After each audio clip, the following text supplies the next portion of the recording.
Paro mopogore opogore pod medo nyiedhore kuom oganda jo Kenya bang' jatend migawo mar omenda Njuguna Ndung'u somo bajet mar iko muoma mar 2023-2024.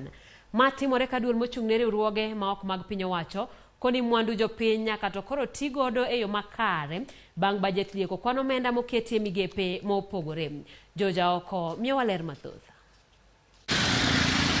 E kaunti ma Mombasa, twak ewi bajet mane osome odhiambo manyoro ne ochacho ka oganda mathoth koni ok gine ka bajet no ne odeo jogo mayuto gini piny. Gikoni maduong' mane gigombo winjo en neno ni nengo ngima odok piny ka achiel kod okange mowinjore mag kedo gi mibadhi ma gikoni ogurore e pachoka.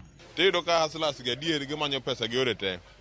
Tendo gi vijende gi yudo kaka gidhi timo betting, jomoko yudo, jomoko be samoro kilal kinyi yudi.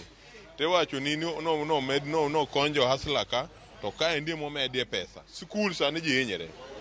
Jopuonje sani gi tabu kabisa nikech yudo ka sani riembo nyithindo. Nyithindo ok nyaka dhi skul ni pesa onge skul to ka ti wuondo wan okawo pesa mang'eny okete line mar education. Kiny to nyathi riembo ni nie ot.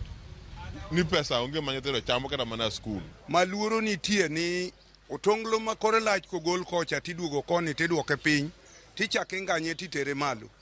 Ma indien wich kuot maduong' nikech bajet ni Njuguna Ndung'u otime sama kech omako piny ma chiemo onge to dongruok be waneno ka giwacho ni gikelo to waneno ka dongruok en mana mibadhi. To en gi mibadhi maduong' kabisa ma koro wan waluor ni bajet ni koro dwadiyo wa piny makata ka koro wawuoth onge.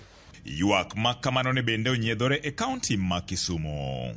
An gadier ni kata wabunge manogo yes, gigoyago yes to satisfy their political godfathers, but chungi maiye to ging'e ni gino ok en mara common mwananchi. En bajet monego japiny.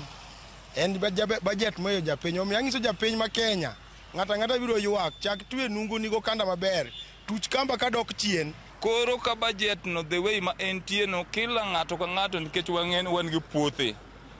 Odhi odogi puodho mondo pur. President maro onego be ni keto mana migawo matis wating'o for a given period, ichak iduogi medo matis wating'o for a given period. Gigi ok nyal tim te dichiel. Ti class moko mabeyo ok anyal wacho no rach te.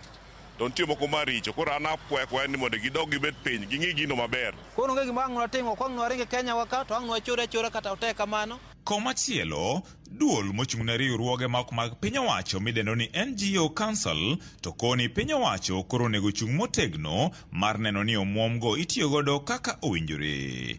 To kata obedo ni bajet misomo liko kwan omuom michan ti godo e higa ka higa, ma gikoni ok osebedo katimore e yor ler kaluwore gi weche mag mibadhi mitayo gi apisas mopogore manie bede mopogore mag piny owacho. Pesa mo oketi mondo ti education obed utilized well.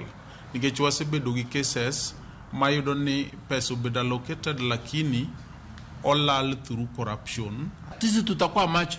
Tumeambia wanachama wetu wote wawe macho kuhakikisha pesa ya umma katika upande wa national na hata counties imefanya kazi vile inatakikana. George Aoko, Ramogi TV. Erokamano George.